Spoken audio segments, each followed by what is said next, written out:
during the post-independent developments, I think India is one of the countries where, with all said and done, there were constitutional guarantees of freedom of expression, freedom of thought, and I think the academics in this country and even the democratic groups enjoyed some fair degree compared to many other developing countries, freedom of expression. As a teacher, I have never felt that I was constrained nor my freedom was restricted in the classroom. But gradually the whole context started changing. Partly maybe that I belong to that generation where the composition in the universities, composition in the education system was essentially upper caste, upper class, and therefore there was enough of freedom. But from late 60s, I think Indian society started undergoing a major change, and there have been assertions in the rural India. The poor people of this country started demanding a fair share in the growing wealth of the nation, and they also started demanding whatever perhaps Constitution of India mandated the Indian state through the Article 38, 39, that we will create an egalitarian and equitable society, and wealth of the nation shall be distributed, and people will have equal access to the wealth of the nation. And I think the development model by late 60s not delivered what perhaps it promised. And I think the first 2 decades were relatively peaceful, were relatively orderly, because the people of India were very patiently waiting for development to happen. But by 67, 68, we find that unrest started manifesting, and the youth of the nation, were also revolting. And by 70s, poverty became one of the important questions. And we find by 1975 again India has become a little unmanageable, which led to the imposition of emergency by Mrs. Gandhi. That was a dark period where all voices were silenced. But by 1980s, 2 things happened. One, that the consciousness of the people started going up, particularly Dalits of this country. And we started witnessing right in the 1970s, even a little bit in 60s, a lot of violence against the Dalits. This was the first attempt by the dominant sections of the society to silence the growing consciousness of the Dalits of this country, who have been denied, deprived freedom, dignity, equality for centuries. Now it also true that because of the whatever educational opportunities we have offered during the post-independent period, the first generation of the Dalits started entering the portals of higher education. And by 1980s, the composition of the student community, partly because of reservations, the teaching community started changing. Now we find that the Dalits who were entering the portals of education, higher education, started coming into system with certain very serious questions. Why there is humiliation, why there is deprivation, why people are not treated with the dignity. I think Dr. Ambedkar started becoming very relevant, and the people started taking Ambedkar, whom the nation has not taken as seriously as it should, right in his lifetime and perhaps even after his death. Almost for 2-3 decades he was ignored, but his ideas were so powerful, and his very notion of annihilation of the caste, revolution and counter-revolution, state and minorities, these ideas have been very powerful, and Ambedkar pleaded very strongly for self-respect and dignity. Now that new consciousness among the Dalits and leading to assertion that they deserve the dignity, they are human beings and they have to be treated, they have a legitimate space in the polity, in the economy, in the cultural resources of the society.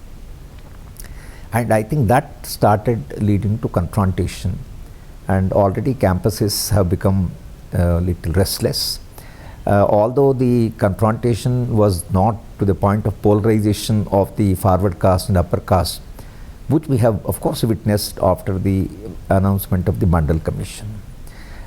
Now I think the change that started happening in the politics of India, that religion and the caste both started becoming very important, and Indian ruling classes who were using different ideological tools, different slogans for getting the power and legitimizing the power, started feeling that the slogans or the sloganeering would not be taken by people of India very seriously. And added to that, we have opted for a model of development where the global economic agencies, as a part of the global economy, started pressurizing Indian state to withdraw from the welfare domain, from development domain, and started compelling the Indian state to go for market development or market driven development. And the shift from the welfare role of the state to the market forces, and entire development thrust shifted from state to the market. Market neither is an efficient allocator of the values, nor it's a change agent. It fortifies the inequalities in the society, but it has no mechanism, and we don't need to blame the market because that's the nature of the market. It was the Indian state which was mandated by Part 4 of Indian Constitution to ensure certain equality, certain dignity, certain self-respect, certain liberty, certain freedom of thought, and it was for the state. But the World Bank brought a document in the late 1980s that the state should have a minimalist role, and the state should withdraw from several domains of human activity, national activity. Now therefore, this is a paradoxical situation. On the one hand, the poor people, particularly the Dalits of this country, started entering the portals of the higher education, started demanding certain freedom, dignity, equality and opportunities. And the model of development started moving in a different direction, where state has to withdraw from whatever little activity it was doing earlier. Now the opportunity structure, as it is shrinking, the conflict between the various communities and groups started increasing. Now I think the global economic model thought that Manmohan Singh and Chidambaram and these agents will not be able to enforce the global economic agenda because they will not be able to control the people.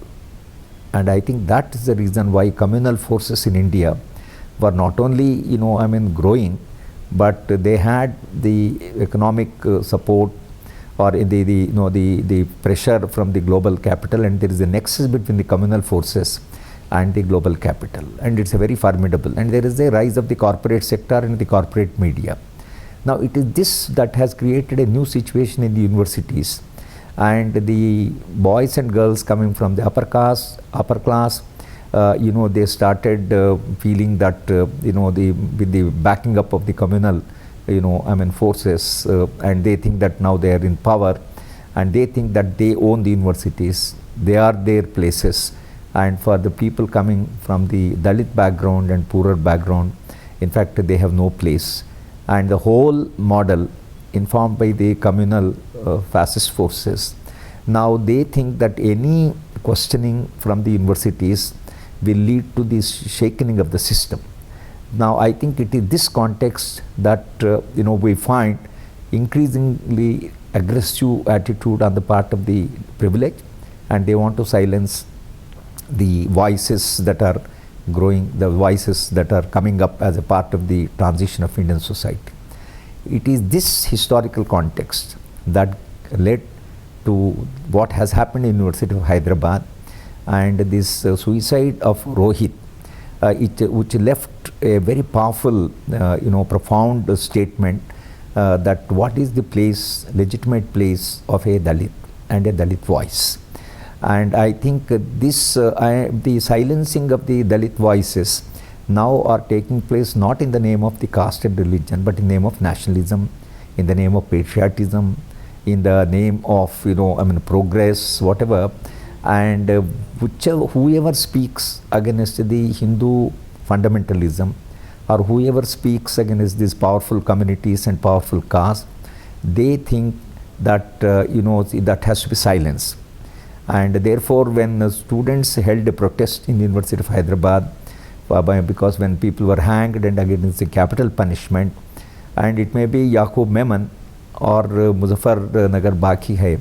Now these are all not anti-national activities. The Memon was, when he was hanged, even the former Chief Justice felt that it was perhaps not correct. There was a big debate in the country whether hanging Memon was right.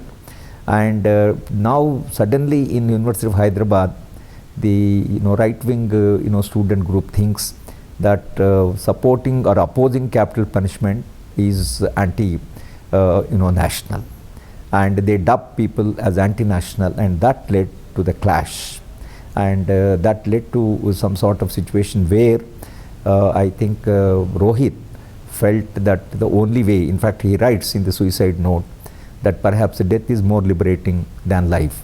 I think this leaves a sad comment on what is happening in India, but by committing suicide, or by saying that death is more liberating, I think he triggered the entire nation, and the whole conscience of the nation has been pricked, and people are moved.